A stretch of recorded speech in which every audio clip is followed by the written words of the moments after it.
रामराम मंडळी, स्वागत आहे आपल्या आम्ही कास्तकार यूट्यूब चॅनलमध्ये। आज दिनांक 16 एप्रिल 2019 आणि आपण पाहणार आहोत कापसाचे बाजारभाव। तर बाजारभाव पुढील प्रमाणे।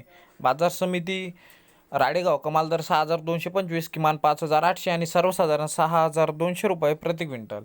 बाजार समिती किल्ले धारूर कमाल दर 6201, किमान दर 6000, सर्वसाधारण 6200 रुपये। आणि बाजार समिती मारेगाव येथील कमाल दर आहे 6250, किमान दर 5650 आणि सर्वसाधारण 5950 रुपये प्रति क्विंटल। तर शेतकरी बंधूंनो, आपण पाहू शकता की आज आपल्याला कापसाच्या दरात थोड्या प्रमाणात घट ही दिसून येत आहे, कारण की कालचे बाजार समिती अमरावतीचे कमाल दर होते 6425, किमान दर 6300 आणि सर्वसाधारण 6362 रुपये प्रति क्विंटल। तर मित्रांनो, जवळपास 100 ते 150 रुपयांचे आपल्याला घट ही आज कापूस बाजारभावात दिसून येत आहे। तर हे होते दिनांक 16 एप्रिल 2019चे कापूस पिकाचे संपूर्ण महाराष्ट्रातील उपलब्ध झालेले बाजारभाव। व्हिडिओ कसा वाटला हे आम्हाला कमेंटमध्ये नक्की सांगा आणि व्हिडिओ आवडल्यास व्हिडिओला लाईक आणि शेअर करायला विसरू नका।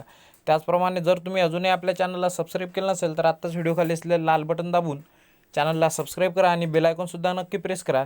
त्याचप्रमाणे शेअर चॅटवरसुद्धा आम्हाला फॉलो करायला विसरू नका। तर चला भेटूया एका नवीन व्हिडिओमध्ये। तोपर्यंत टाटा, बाय बाय, नमस्कार आणि जय महाराष्ट्र।